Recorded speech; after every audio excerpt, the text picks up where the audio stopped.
Assalamualaikum warahmatullahi wabarakatuh dan selamat sejahtera. Kita bertemu pada sesi pembelajaran secara dalam talian pada hari ini untuk membincangkan sejarah KBSM Tingkatan 5 bab 5 iaitu pembinaan negara dan bangsa yang merdeka. Baik, jadi sebelum kita memulakan pembelajaran dalam bab 5 ini, kita lihat dahulu topik yang telah kita pelajari dalam bab 4. Kita telah mengakhiri bab 4 dengan Perjanjian Persekutuan Tanah Melayu 1948 yang menggantikan Perjanjian Malayan Union 1946. Jadi bab 5 ni ialah kesinambungan daripada Perjanjian Persekutuan Tanah Melayu 1948. Baik, jadi kita akan mengulang kaji 5 subtopik dalam tingkatan 5. Kita bermula dengan yang pertama, sistem ahli. Seterusnya Pakatan Murni, yang kedua. Yang ketiga, Parti Perikatan Pilihan Raya dan Rombongan Kemerdekaan ke London. Yang keempat, Suruhanjaya Raid. Dan yang kelima, Perjanjian Persekutuan Tanah Melayu 1957.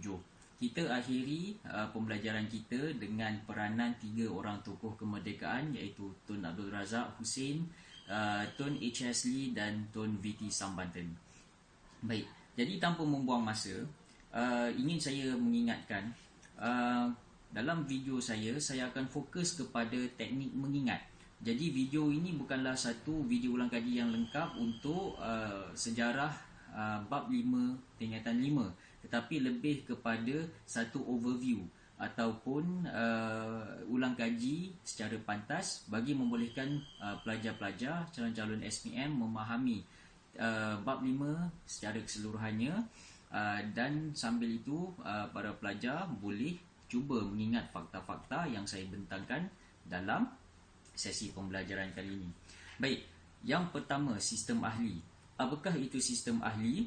Sistem ahli adalah sistem yang melatih penduduk tempatan untuk menerajui pentadbiran tanah Melayu. Ya, sistem ahli ialah sistem yang melatih penduduk tempatan untuk menerajui pentadbiran tanah Melayu. Okey.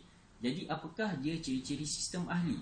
Baik, seperti yang boleh dilihat dalam slide yang saya paparkan, sistem ahli ini yang pertama ialah sistem kabinet bayangan. Okey, sistem kabinet bayangan, bukan kabinet dapur betul lah, kabinet bayangan. Okey, jadi untuk menguatkan memori kamu, saya letakkan satu gambar kabinet dapur dekat situ, tapi kamu kena ingat sistem ahli ini ialah sistem kabinet bayangan yang disertai oleh pegawai tadbir dan tokoh masyarakat. Okey. Anggota sistem ini dikenali sebagai ahli. Anggota sistem ini dikenali sebagai ahli. Okey. Yang ketiga, ahli-ahli ini ada 9 orang kesemuanya.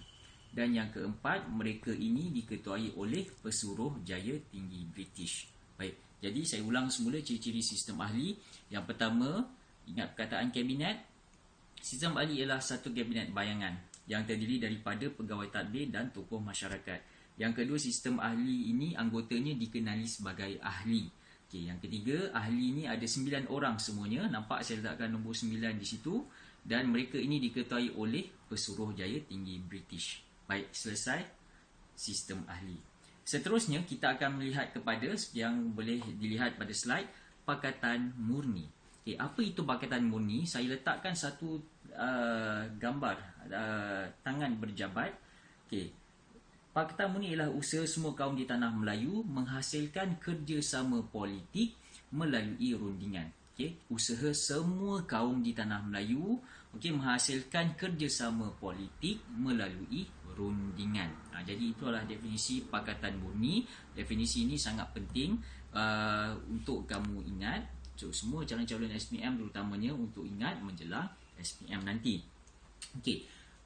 Yang kedua, kita kena faham apakah usaha-usaha yang dilakukan untuk mencapai Pakatan Murni. Okey, yang pertama, penubuhan jawatan kuasa hubungan antara kaum atau CLC.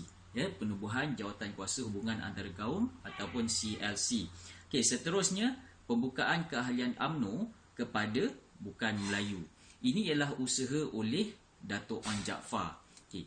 Malangnya, perkara ini tidak boleh diterima oleh orang Melayu kerana UMNO ini namanya ialah Pertubuhan Kebangsaan Melayu Bersatu. Okay, jadi bila usaha ini gagal, Dato' Onn telah menubuhkan yang ketiga, Parti Kemerdekaan Malaya ataupun IMP. Okay. Seterusnya, langkah yang keempat, Persidangan Kebangsaan pada bulan Februari 1953. Okay, Persidangan Kebangsaan pada bulan Februari 1953. Okay, dan kemuncaknya ialah Konvensyen Kebangsaan, okay, yang telah dianjurkan oleh Tunku Abdul Rahman yang telah melahirkan Parti Perikatan.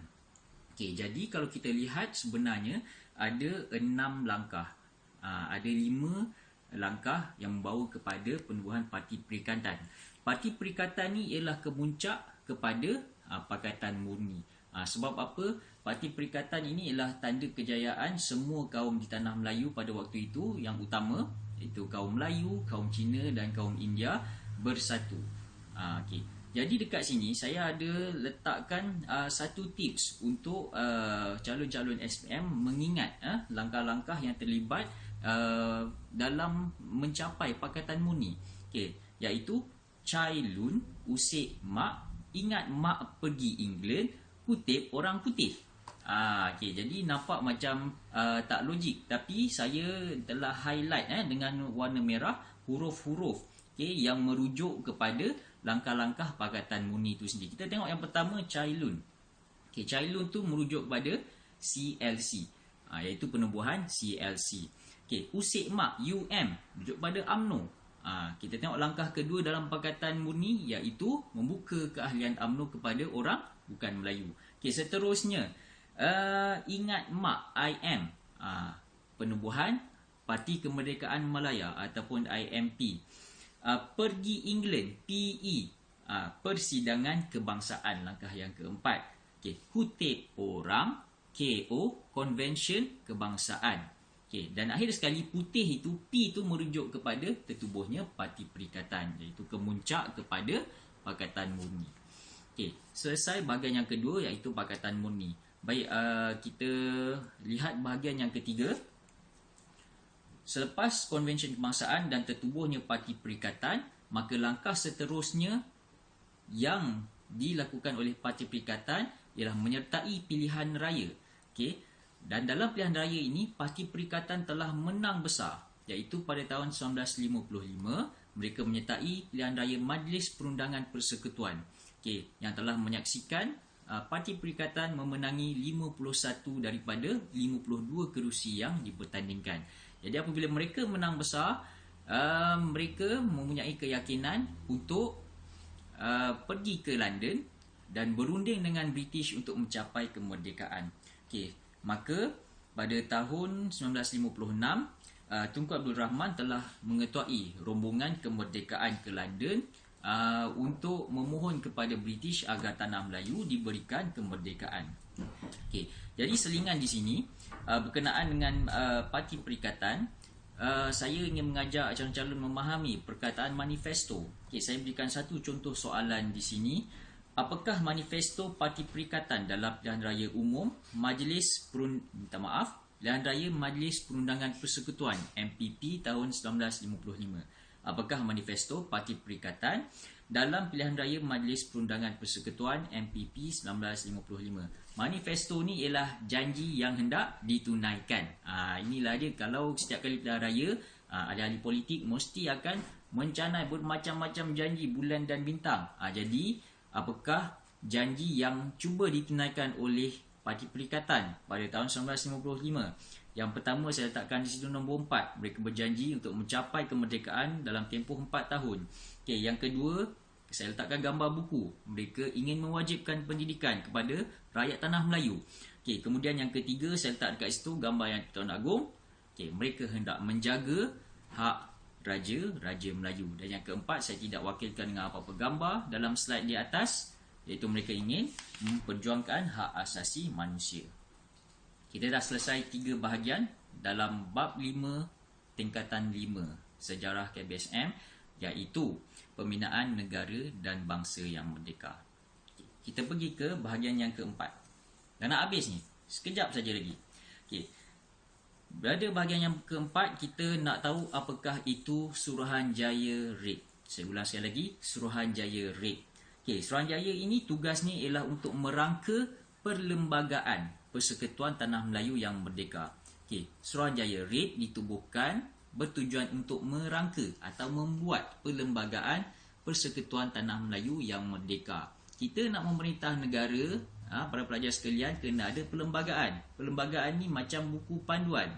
Contohnya, kita nak pasang perabot, mesti kena ada buku panduan. Kalau kita main pasang perabot sendiri saja, kita beli meja dari IKEA, kita cuba pasang sendiri, tak ikut panduan, kemungkinan besar lamalah meja tu nak siap, ataupun meja tu tak boleh siap jadi satu meja, sebabnya kita tak ikut peraturan.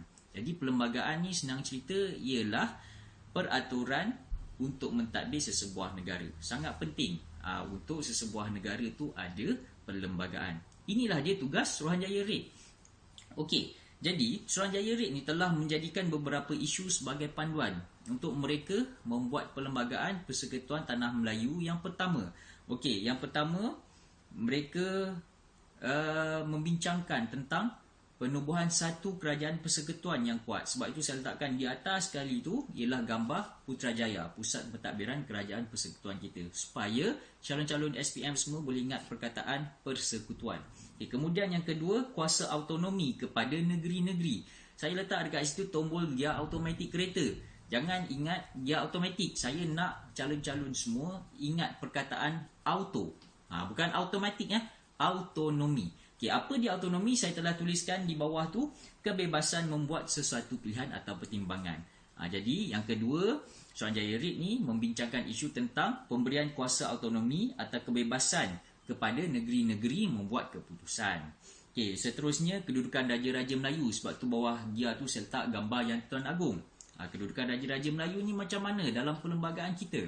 Dan yang keempat, kedudukan istimewa orang Melayu. Kedudukan istimewa orang Melayu. Jadi yang pertama kata kuncinya ialah persekutuan. Okay, yang kedua, autonomi. Yang ketiga, Raja-Raja Melayu. Hak ataupun kedudukan Raja-Raja Melayu. Yang keempat, hak istimewa orang Melayu. Jadi ini adalah antara isu yang dijadikan oleh Suruhanjaya REIT untuk menggubal perlembagaan Persekutuan Tanah Melayu yang Merdeka. Okey. Akhir sekali, kita nak tengok bila Suruhanjaya REIT telah berjaya membincangkan perlembagaan Persekutuan Tanah Melayu yang Merdeka, maka kita nak tengok apa yang ada dalam Perjanjian Persekutuan Tanah Melayu 1957. Jadi antara yang wujud dalam Perjanjian Persekutuan Tanah Melayu 1957 ni memang ada kena-mengena dengan isu yang dibincangkan dalam Suruhanjaya REIT. Baik, yang pertama, pembentukan sebuah kerajaan persekutuan. Jadi calon-calon SPM yang dah tengok slide sebelum ni tentang Suruhanjaya REIT, maka calon-calon semua tak perlu lagi nak pening kepala. Saya letakkan gambar yang sama. Gambar pusat pentadbiran kerajaan persekutuan di Putrajaya. Antara isi kandungan perjanjian Persekutuan Tanah Melayu 1957 yang pertama ialah pembentukan sebuah kerajaan persekutuan. Yang kedua, saya letak satu logo, cintailah bahasa kebangsaan kita. Bahasa Melayu sebagai bahasa kebangsaan. Bahasa Melayu sebagai bahasa kebangsaan. Kemudian antaranya saya letak gambar agung kat situ, boleh mewakili dua isi dalam Perjanjian Persekutuan Tanah Melayu 1957, iaitu yang pertama, institusi Raja Perlembagaan, dan Yang di-Pertuan Agong sebagai Ketua Negara. Yang di-Pertuan Agong sebagai Ketua Negara. Seterusnya, kalau tengok dekat bawah tu ada gambar beberapa orang hulu balang. Kedudukan istimewa orang Melayu dikekalkan. Kedudukan istimewa orang Melayu dikekalkan. Dan di sebelah hulu balang tu, kalau perasan ada gambar bulan dan bintang. Itu menandakan agama Islam sebagai agama rasmi persekutuan. Jadi kepada calon-calon SPM yang rasa susah nak ingat, payah nak ingat ni, banyak sangat benda ni. Jadi kita fokuskan, mungkin boleh ingat dua isi yang pertama. Ambil dua gambar di bawah tu dulu. Gambar bulan dan bintang mewakili agama Islam sebagai agama rasmi dan hak istimewa orang Melayu dikekalkan. Baik. Bahagian yang terakhir ialah kita nak tengok 3 orang tokoh kemerdekaan yang telah banyak menyumbang kepada kemerdekaan negara kita. Okey, yang pertama tidak asing lagi ialah Tun Abdul Razak. Tun Abdul Razak ini merupakan timbalan Presiden UMNO ketika negara mencapai kemerdekaan. Dia juga menjadi seorang perunding dalam tuntutan kemerdekaan pada tahun 1956 dan Tun Abdul Razak akhirnya dilantik sebagai Perdana Menteri yang kedua. Okey.